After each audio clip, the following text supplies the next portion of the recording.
UPSC civil service examination में सफलता के लिए संघर्ष कर रहे मेरे dear friends, sisters, brothers and my dear family, एक बिहारी सब पे भारी परिवार में यूपीएससी सिविल सर्विस एग्जामिनेशन के honest and successful exam based preparation के लिए जो हमने मैराथन क्लास शुरू की है, उनके यूपीएससी गाइडेंस पार्ट में मैं आपका वेलकम करता हूं।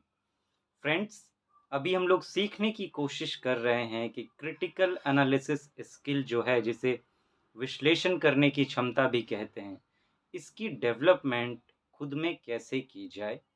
और इसमें काफ़ी स्टेजेस पर हम बात कर चुके हैं। 3 पार्ट्स पर हम ऑलरेडी बात कर चुके हैं कि क्या क्या आपको करना होगा।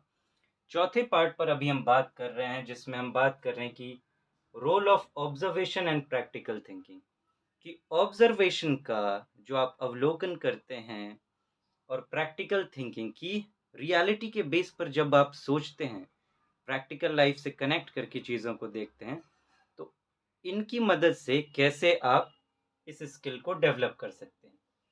आज हम इसमें ऑब्जर्वेशन के बारे में जानेंगे और उसके फर्स्ट स्टेज के बारे में भी जानेंगे कि ऑब्जर्वेशन का पहला स्टेज आप कैसे लेंगे, किस तरीके से आप ऑब्जर्व आपको करना होगा अगर आप यूपीएससी के लिए इस स्किल को सीखना चाहते हैं।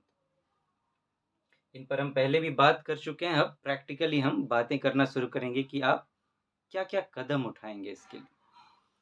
फ्रेंड्स, आपने कहावत सुनी होगी, काम का न काज का दुश्मन अनाज का, कि एक इंसान है वो किसी काम का नहीं है, बस बैठे-बैठे खाता रहता है। अगर मान लीजिए कि कोई एक ऐसा आदमी है, आप खुद सोचिए कि दुनिया भर का ज्ञान उसने समेटे हुआ है अपने दिमाग में, लेकिन जब कोई काम करने की बारी आती है, तो काम उससे नहीं होता है। मतलब रियल लाइफ में वो कैसे करना है, जब वो उस पर वो करने की बारी आती है, तो वहाँ फेल होने लगता है। तो सोचिए कि क्या वो आदमी किसी काम का है? एक और चर्चा मैं करना चाहूँगा, आपने सुना होगा, शायद आपने सुना भी हो कि एक बार क्या होता है, एक लेडी अपने बच्चे को लेके महात्मा गांधी के पास पहुँचती हैं। तो और कहती हैं कि महात्मा जी, मेरा बच्चा बहुत मीठा खाता है, सो इसको कुछ कहिए, बीमार-उमार पड़ जाएगा।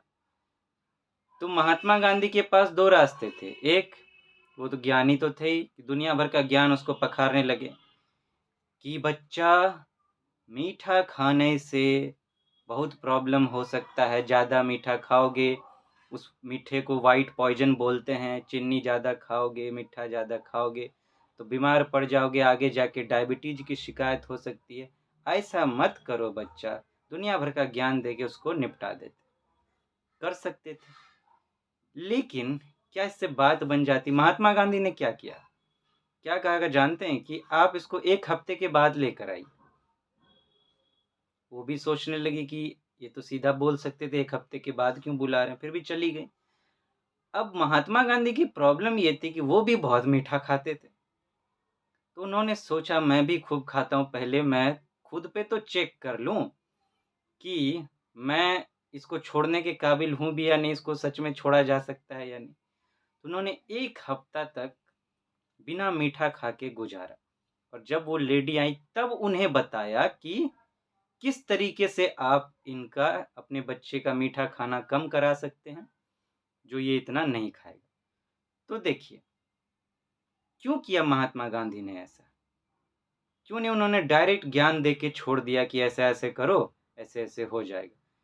क्योंकि किताबी ज्ञान में वो जो लिखी हुई चीज़ें होती हैं, बोली गई चीज़ें होती हैं, और प्रैक्टिकल लाइफ में जो बातें घटती हैं, रियल लाइफ में जब आप चीज़ों को ऑब्ज़र्व करते हैं, उन्हीं चीज़ों को, दोनों में ज़मीन आसमान का फ़र्क हो जाता है। यूँ कहिए कि या तो दोनों को आप मिलाइए तो बात बनेगी, एक के बिना दूसरा अधूरा है। और सच कहूँ तो स्टडी से ज़्यादा रोल हम पहले ही बात कर चुके हैं कि इनका होगा रियल लाइफ़ की बात का। आप देखिए, कई लोगों को आप रिश्ते निभाते हुए देखते होंगे। कई, मान लीजिए सिविल सर्वेंट्स ही कई हैं, स्टोरीज़ ऐसे सामने आती हैं कि वो अपने प्रोफ़ेशनल और पर्सनल लाइफ़ को बैलेंस नहीं कर पाए, और उन्होंने कुछ गलत कदम उठा लिया।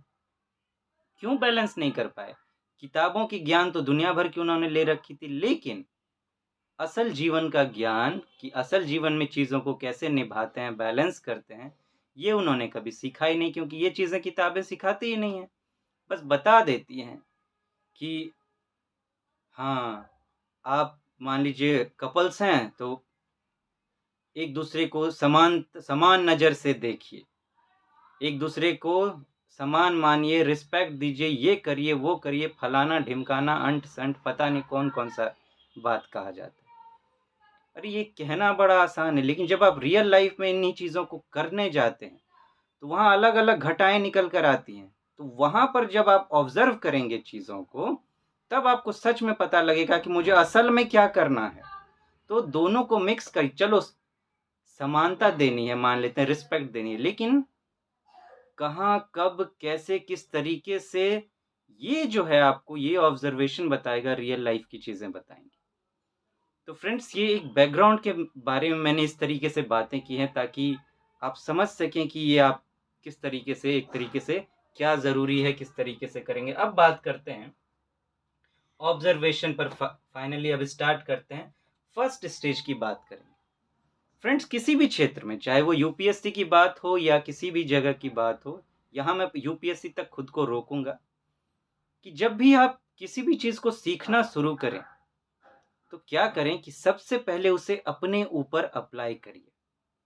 जब आप उसको अपने ऊपर अप्लाई करेंगे, तो होगा ये कि आप समझ पाएँगे सही तरीके से ये कितने काम का है और मुझे किस तरीके से इसको करना चाहिए और उससे फिर होगा क्या। फॉर एग्ज़ाम्पल जैसे कि इससे पहले कि मैं बताऊँ कि आप स्टडी वाले पार्ट को कैसे ऑब्ज़र्व करना शुरू करेंगे, क्यों ना आप इसको खुद पे ऑब्ज़र्व पहले करें। आप खुद को स्टडी करिए। कहने का मतलब खुद को ऑब्ज़र्व करिए। आप देखिए कि मान लीजिए कि हम सुनते हैं कि हमें रूटीन बना के उसको निभाना चाहिए, कसम खाना चाहिए, वचन देना चाहिए, किसी भी कीमत को रूटीन को तोड़ना नहीं चाहिए। क्या ये सब सुन के आपको लगता है कि आप रूटीन को निभा लेंगे? ये तो समझिए कि महात्मा ज्ञानी वाला बात, सब झुट्टे पोंगा पंडित वाली बातें हैं ये सब। ये सब सुन के नहीं निभ अगर निभ पाती, तो दुनिया में सब इसी तरीके का ज्ञान बाँट रहे हैं, क्यों नहीं सब निभा लेते हैं? गड़बड़ कहाँ होती है? हमारा ध्यान ही गलत जगह पे है। हम क्या ऑब्ज़र्व कर रहे हैं? इन बातों को। करना क्या होगा? कि ये सब जो करना है उसको करने के लिए जो करना ज़रूरी है, ऑब्ज़र्वेशन वहाँ होनी चाहिए।